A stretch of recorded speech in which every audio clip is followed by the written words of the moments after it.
కాకపోతే రాకముందు నాకు భారతదేశం అంటే ప్రేమ ఉండేది. ఇప్పుడు గౌరవం, పూజనీయకుంది, నాకు పూజించాలనిపిస్తుంది. ఇప్పుడు భారతదేశాన్ని చూస్తే పూజించాలనేటటువంటి గర్వం అనిపిస్తుంది. అంటే అంత గొప్పగా వివేకానంద భారతదేశాన్ని, మన సంస్కృతిని కొనేయాలని అక్కడికి వెళ్ళి ఆయన అట్లా జరగడానికి కూడా ఆయన జీవితంలో ఒక సంఘటన జరుగుతుంది. ఒకనొక రోజు ఆయన రోడ్డు మీద వెళ్తుంటే, అమెరికాలో వెళ్తుంటే రోడ్డు మీద ఒక సమాధి దగ్గర ఒక స్త్రీ ఏం చేస్తుందంటే ఒక విసనకర్ర తీసుకుని ఊరుతుంటారు. ఆయనకు ఆశ్చర్యం వేస్తుంది, అమెరికాలో కూడా ఇంత ప్రతిపత్తుందా, చనిపోయినటువంటి భర్త సమాధిని ఇట్లా విసనకర్రతో ఊరుతుందా అని చెప్పేసి ఆయన కొంత సందేహపడి అడుగుతాడు. అమ్మ, నీ భర్త అంటే నీకు ఇంత ఇష్టమా అమ్మ, విసనకర్రతో ఊరుతున్నావు అంటే ఇష్టమా పాడ, ఆ చెట్టు కింద ఉన్న ఆయన నా కాబోయే భర్త. అయితే నా భర్త ఏం చెప్పిండు, ఒక కండిషన్, చనిపోయినాక సమాధి ఆరినంత వరకన్నా మళ్ళీ పెళ్లి చేసుకోకుండా అమ్మా అని అన్నాడు. అందుకోసమే ఈ సమాధి ఆరడానికి నేను విసనకర్రతో ఊరుతున్నా అన్నాడు. అప్పుడు వివేకానంద మన భారతదేశాన్ని తలుచుకొని భారతదేశంలో ఉన్నటువంటి స్త్రీ సాంప్రదాయం ఎంత గొప్పది, భారతీయ స్త్రీలు ఎంత గొప్పవాళ్ళు అని చెప్పేసి మన ఔన్నత్యాన్ని పొగుడుతారు. ఇంత ఔచిత్యాన్ని పొగడడం, ఇంత నేర్చుకోవడం అంతా కూడా తల్లి భువనేశ్వరి వల్ల జరిగింది కాబట్టి మనమందరం కూడా మన పిల్లలకి సంస్కృతి సాంప్రదాయాలు నేర్పించాలి. మన కట్టు బొట్టు, మన సాంప్రదాయం లోపల ప్రతి సాంప్రదాయం వెనకాల చాలా శాస్త్రీయత ఉంది.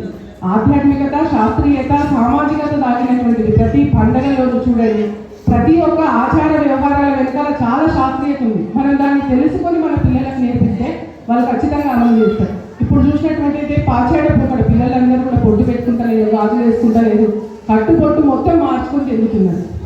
మరి ఎవరు చెప్పాలి వాళ్ళకి?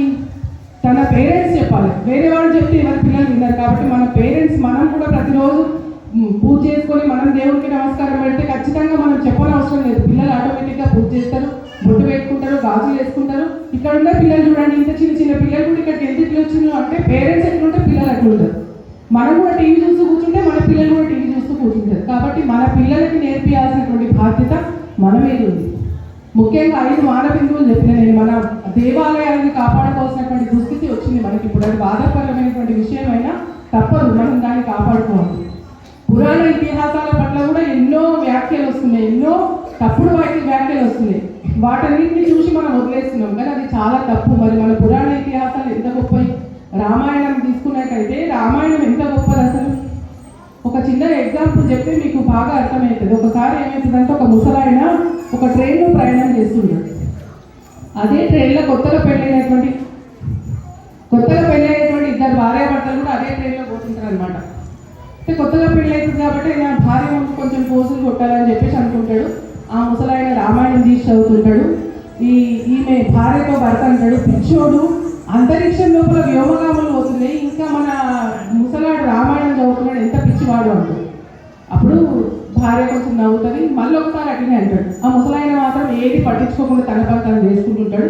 ట్రైన్ వచ్చే సమయం అవుతుంది, ట్రైన్ రానే వస్తుంది. వచ్చిన తర్వాత ఇది ఏం చేస్తాడు, ఈ కొత్తగా పెళ్ళైనటువంటి అబ్బాయి ఫస్ట్ తనకి అన్ని లగేజ్ అంతా పెట్టించుకుంటాడు. ఆ లగేజ్ అంతా పెట్టేలోపు చాలా లగేజ్ ఉంటుంది, లగేజ్ పెట్టేలోపు ట్రైన్ మూవ్ అయిపోతుంది. అప్పుడు అయ్యో లపోది పోవాలి మొత్తుకుంటుంటాడు. ఇప్పుడు ఆ ముసలాయన్ని ఒక సలహా ఇస్తాడు, ఎందుకంత లపోది పోలేడుస్తున్నావు, ఆ ట్రైన్ చైన్ లాగితే అయిపోతుంది కదా, ట్రైన్ ఆగుతుంది, అప్పుడు నువ్వు ఎక్కేసి వెళ్ళిపోయి భార్యను ఎక్కించుకొని వెళ్ళిపోవచ్చు కదా అంటే, చాలా మంచి ఉపాయం చెప్పినావు తాత, అట్లనే చేస్తా అని చెప్పేసి చైన్ లాగుతాడు. చైన్ లాగిన తర్వాత భార్యను ఎక్కించుకుంటాడు, 1000 రూపాయలు ఫైన్ కడతాడు. ఫైన్ కట్టిన తర్వాత కొంచెం ఆయన తిక్క కొంచెం తగ్గుతుంది అన్నమాట. తగ్గి తాత దగ్గరికి వెళ్ళేసి అంటాడు, చాలా మంచి సలహా చెప్పినావు తాత, ధన్యవాదాలు, నీతో తప్పుగా మాట్లాడినందుకు నన్ను క్షమించాలంటే, అలా క్షమించడానికి ఏం లేదు, కానీ నువ్వు రామాయణం చదవనందుకే ఈరోజు నీ భార్యను మిస్ అయినావు.